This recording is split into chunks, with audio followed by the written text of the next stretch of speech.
Of And More here on Toronto Talk Sports and More, episode number 20 of season 2. I'm your host, Zion Hezekiah, joined by my dear co-host, Janelle Esta. Hi, TJs listeners, what's up? Yes, yes, and we are very excited and very pleased to be joined by our featured guest today, musical recording artist, Sara G. Welcome, Sara. Welcome, Thank you for having me. Yes, welcome to the set. So Sara's been in the music game for 11 years. She's well established on both sides of the border, recording and performing in both Canada and the U.S. She also won the 2007 Miss World Canada competition. We're very excited to have her here and to learn a lot more about her. Once again, Sara, thanks for coming in. Welcome to the set. Thanks so much for having me. Absolutely. So let's begin here. You're obviously a very family-oriented person. So tell us a bit about your family, kind of, growing up, and then later on, the family that, you ended up creating. Tell us a bit about yourself and your family. Well, I'm one of 4. I have 2 older brothers. I'm the 3rd child, and I have a younger sister. Born and raised in Scarborough. Shout out to Scarbs. That's my hood. My old hood, but. I've been there most of my life. And so really, as far as my family's concerned, my bigger brother has been really my main role model and that's awesome. Father figure for me. I live with my father and my mother. Okay. We've been married for 30 plus years now. Oh, very nice. But he was like my go-to, my motivator, and especially when it came to music. Okay. He was the one that really encouraged me. At first, he made fun of me. What are you doing? I used to sing Spice Girls, and I used to sing Oh boy, Spice Girls. Songs when I was like in the room, and I'd be like, one day I'm going to be a singer, and then he'd be like, sure. Oh boy. Sing for me again. What's the age difference between you? He's 8 years older than me. Okay, that's but a difference. We are born on the same day. That is very interesting. So we had a really good connection, like growing up. Okay. And what's that birthday? May 3rd. Okay, May 3rd. It's coming up. Yeah. All right, around the corner. We'd always share the same birthday cake. Like it would be half blue, half pink. All right. And then, so like him and I had a really good bond. I was close with my other brother as well, and my younger sister. She's 4 years younger than me. But yeah, like we grew up really close. Tight-knit family. 2-bedroom apartment, 6 people. Okay. I grew up in a project. In the city of Scarborough. In the city of Scarborough. Right. So, we didn't have, we had enough. We had what we needed. Sure. Put it that way. So we didn't live in surplus. We had what we needed. So Love it. We were really close and tight-knit. And I kind of followed through. Now, as you know, I have my own family. Yeah, so tell us about your family now. I know you're a mother of, is it 2? Okay, tell us about your children and life as a mother. Well, I have a 6-year-old. He just turned 6 this Sunday. And his name's Congratulations. Elijah. Awesome. And I have another son named Micah, and he's going to be 3 April 20th. Okay. So, family is very important to me. That's my biggest priority. Aside from, establishing a career and, going for my goals, I think all of that really is to establish a legacy for them, to have something for them to walk into, make life a little bit easier for them, easier than I had it, for example. My parents gave me everything they could give me, and it was great. I'm thankful. I'm blessed. Awesome. But I feel like I want to take it to the next level. Absolutely. And give them things that I didn't have the opportunity to have. That's what it's like all singing about. lessons. Okay. Like, involving them in sports and getting them in things that, like, I only wished and prayed for, but I didn't have the opportunity We tend to like sports on this show, don't we, Janelle? Very good. So I got them in soccer and basketball and swimming and, That's things awesome. that I never got the opportunity to do when I was that age. But, that's something that I want to give to them. So really, like, my whole focus, my whole drive, everything that I do is really for them. Okay, that's amazing. And, as much as I love music and I love, writing and being a creative, it really is something I do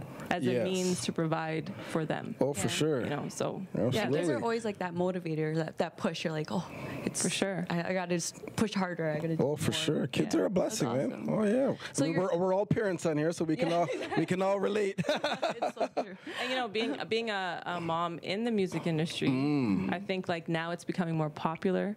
Whereas like before, you're like, oh, you have a baby, your career is over. And I think that's kind of like what the reaction I got even from my family is like, oh, you're getting married, or you're having a baby, like, oh, you know, your career is Like it done. would interfere with. It would interfere with right. it. But at the that's same definitely time, not the case. It can push you because I didn't have as much as I had when I first got pregnant. Makes but sense. it definitely pushed me to keep going. And yes, it does make things more complicated and it does slow you down in a way, but it's worth it. Yeah. You know, so.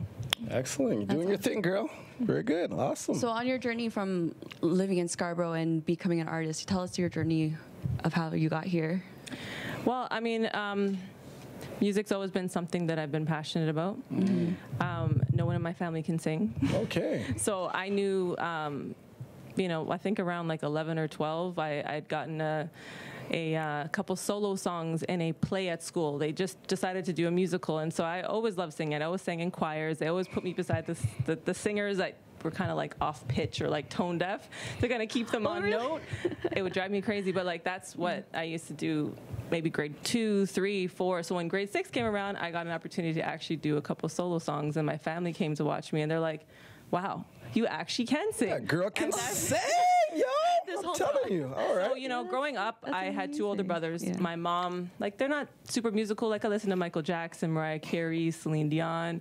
My mom liked Michael Bolton. Like, you know, just stuff that would play in the house.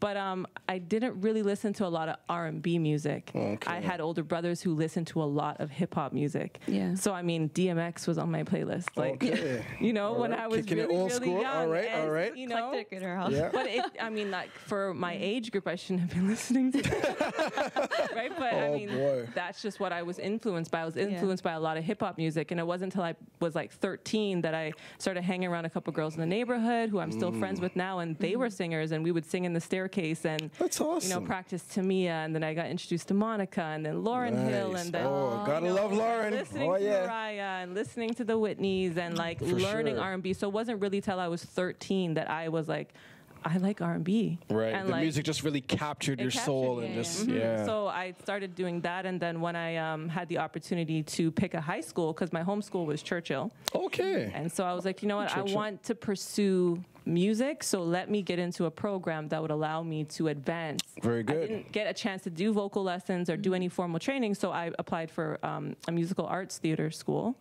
Wexford. I don't know if you guys are familiar with it. Know Wexford very well. Yep. I'm So from Scarp, so I got into Wexford, and so that's kind of like what led me to, you know, kind of the transition between my neighborhood and like, you know, going to something more program focused, getting out of trouble. Right, Not that of I was course. really in trouble, but I knew that, you know, I could be distracted if I Sure. didn't focus on my music. So Absolutely. I went there for a couple years. My parents decided to buy a house when I was 16, and we Okay. moved out of Scarborough.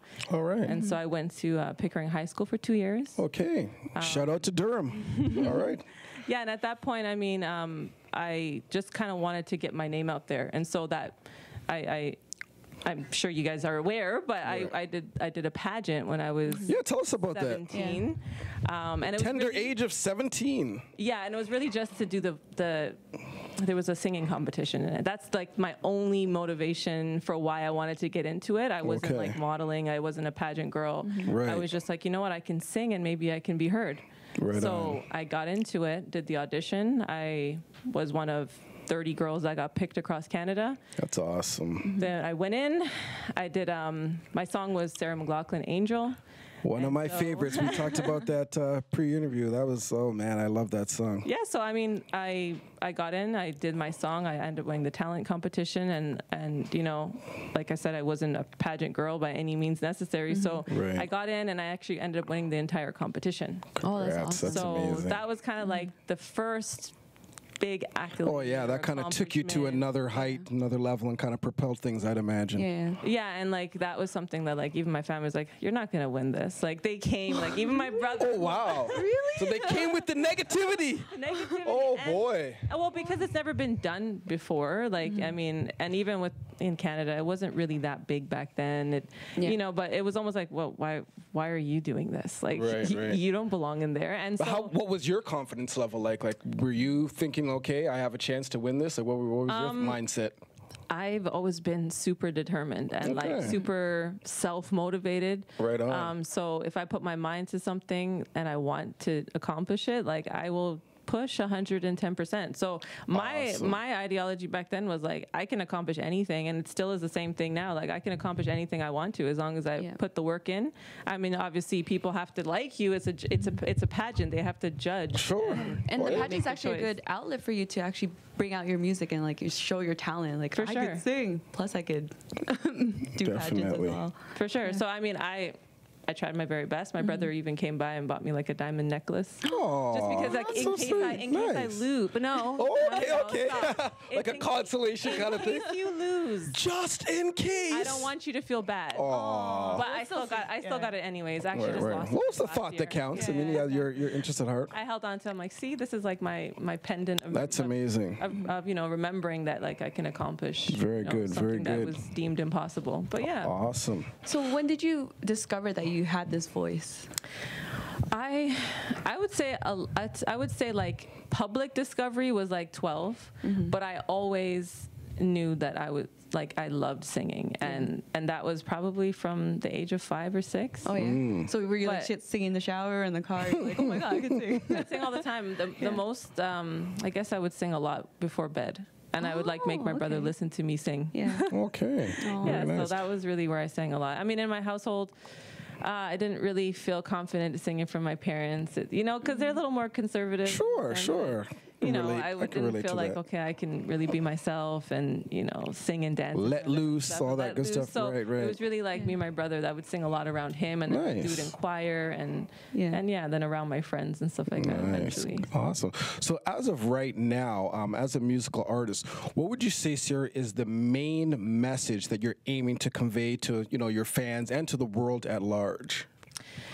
Well, musically, I think I just want to be myself, and I want to be able to share my experiences, whether it's negative or positive, be as honest and transparent as possible, because I feel like, you know, when you are real, people can actually get healing, or whether it's maybe not even just healing, but it could just be you're transferring joy or happiness or whatever. Because music pierces the soul. It touches you. And especially in this day and age that we live in with so much negativity, so many things going on, music, oftentimes people find, you know, peace and harmony and just... Absolutely. Oh, yeah, definitely. Yeah, so my biggest message is just like sharing my story and sharing what I've been through and being unapologetic about who I am and what I've gone through. And just knowing that this is a moment in life, and maybe 2 albums down the road, it's going to be something completely different, but it's a part of my journey. It's my gospel, essentially. It's like, it's what I'm going through. You can convey that in your lyrics, too. Exactly, and I think as long as I'm being real to myself, I mean, I've been doing this for a while, so initially when I got in, it's about like discovering yourself and what type of music do you want to do, and people writing for you, and, you know, you're recording songs that have no relevance to your life, but I'm at the point now, it's like, I'm not going to sing a record unless I can connect with the record. It's all about that connection. You're right. I'm open to writing with people. I'm open to having people write for me as well. I do write, but I'm not going to sing a record if I don't like, if I can't if I haven't lived it, if I haven't experienced it. Right? So, I mean, my music is, I mean, at this point, I'm trying to push the borders and the limits and see kind of where I can go with it.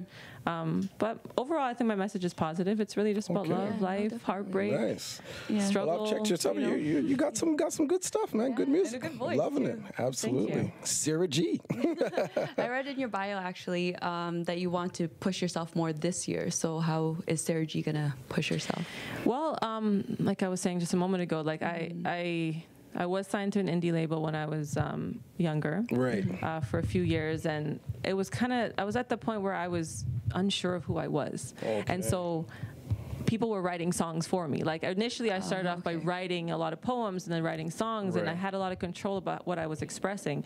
But then I gave that power over because people are like, oh, well, we can just get these songs done quickly. We have writers, and they would write just songs sing for me. For you. So kind of losing that creative control. You lose that creative control. And like I said, I'm open to writers, but you have to connect. So I think at this point, I'm really just trying to push myself to be as open and real. Right. Because, you know, people say, you know, they're okay with being vulnerable, but how vulnerable are you willing to go? Like, how vulnerable are you willing to get?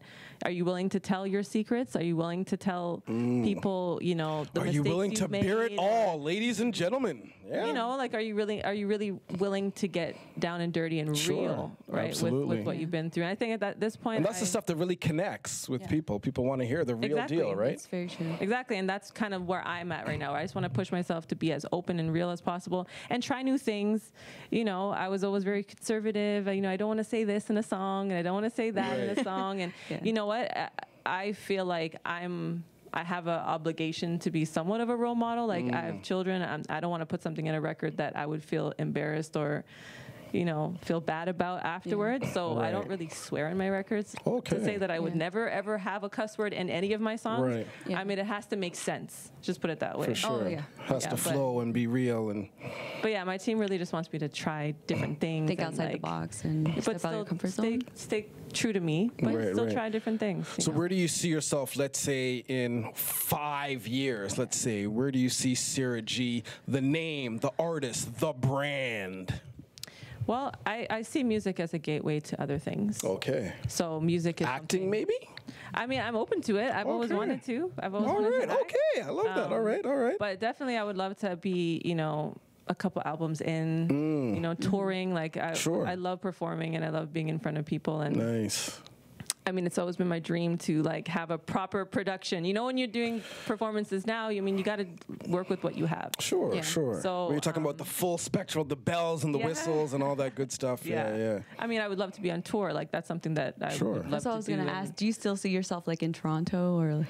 No, I mean, hopefully 5 years from now, I'm not. I mean, I want to move somewhere warm. So not warm would be nice. I agree. Warm would be nice. I love my city. I'd love to have a couple properties. Like, you know, I love to be like doing music full time, making that my way of, you know, source of income. But I see music as a platform to do other things as well. And you have to kind of go where the opportunities are as well, right? So wherever that kind of leads, you got to be willing to, you know, it's your dream, But I'd love to be, I would love at that point to be doing music full time, you know, not having to work a day job. You know, that's being able to write and record and perform and, you know, do interviews, you know. Absolutely. Get into business. Just like this. Absolutely. You know, and get into business, whether it be like clothing or makeup or whatnot. Like, there's different things I'm passionate about. I mean, I love real estate as well. I want to get into, you know, buying properties and things like that too. So, ultimately, I want to be able to be doing what I love. For sure. Right? Absolutely. Having the freedom of doing what I love. And true happiness, true contentment, true freedom. Absolutely. And I see music as one of the avenues of getting there, but I feel like it's something that I love to do. So regardless if there's money really coming in or not, it's something that makes me happy. So right on. Yeah, but definitely 5 years from now, feeds the soul. If I were to say this is what I want to be able to be doing music full time and being a creative full time. The sky's the limit, Sara. Awesome. Oh, absolutely. Good stuff. So listen, before we wind down, and thanks so much for sharing with us. Really appreciate having you here. We're going to play a fun little game. My dear co-host, Janelle, what do we have planned? I believe it's called TJs Expose Yourself. Okay, so take it away. Okay, so this is called TJs Expose Yourself. Sara G. Expose your home screen on your phone. What's on it? Me and my kids. Sticking our tongues out. Really silly faces. Nice. Your FaceTime call list or video chat would be my manager. And no, sorry, he doesn't have iPhone. FaceTime call list. I don't really FaceTime. I FaceTime. Or even video chats, like someone calling you randomly. Randomly, maybe my. When they're with their dad, I don't know. All right. Your first 3 Instagram messages. My cousin, Amelia, and shout out to Amelia. my best friend Amelia. Yes. And the last one, It might have just been a random. I don't know. Oh, really? All right, cool. Someone you miss. Someone I miss? Mm-hmm. I don't know. I don't miss anybody right now. I think everybody that I need is around me. Yeah. No. Okay. That's a nice thing, actually. Good. That is. Yeah, everyone that I love and Peaceful. I need is around me. That's beautiful, as it should be. A video in your camera roll you can't explain. Ooh. A video in my camera. You're really exposing yourself now. How did this video get here? You know what? I can't even think of anything. Video I don't know. in the camera roll. I don't actually have anything like. Or Okay. the most recent photo you took in your camera roll. I was sitting right there. Studio photo. In the waiting TTS, baby. Yeah. And last question, what is the most expired item in your fridge?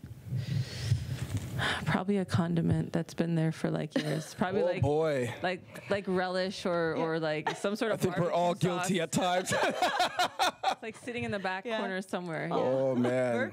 It's all about Does it never spring get old, cleaning. though? Does the sauce get old? I was told sauce. Everything has an expiry date, apparently. Once you crack that lid and once you open it up, you want to Awesome, you did be good. careful there.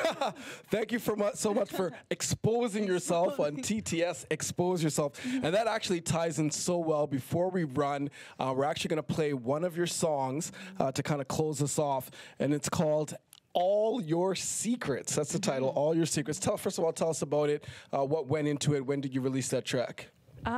Okay, so that track is actually a part of a soundtrack for a play called A Little Black Lie.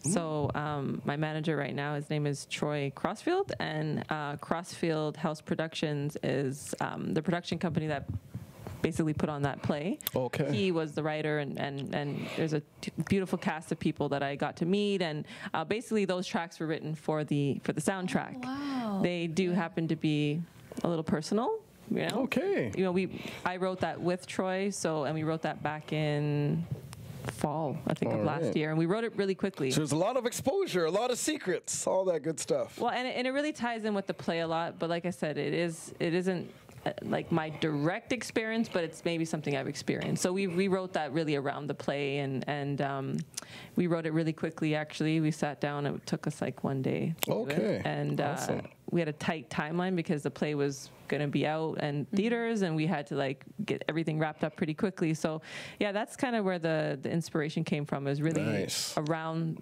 A Little Black Lie. And, part of the play was, being vulnerable and telling your secrets. For sure. There was a relationship in the play as well that it was kind of about. And we wrote it together, and that's kind of the inspiration behind it. And we've been pushing it ever since. We put it on digital platforms. It's been playing on the radio, and I performed it quite a few times at fashion shows or different venues and things like that. Yeah, so for sure, it was nice. It was my first song that I wrote after years of not writing. Okay, all right. And so we definitely look forward to hearing that. So we're going to actually play the track as we close out the segment. Before we close out, do let our audience know how they can connect with you on social media and where they can check out your wonderful music, whether it's YouTube, SoundCloud, Spotify. Give us your platforms and your handles. Well, in terms of music, they can find me on all digital platforms, so Spotify, Apple Music.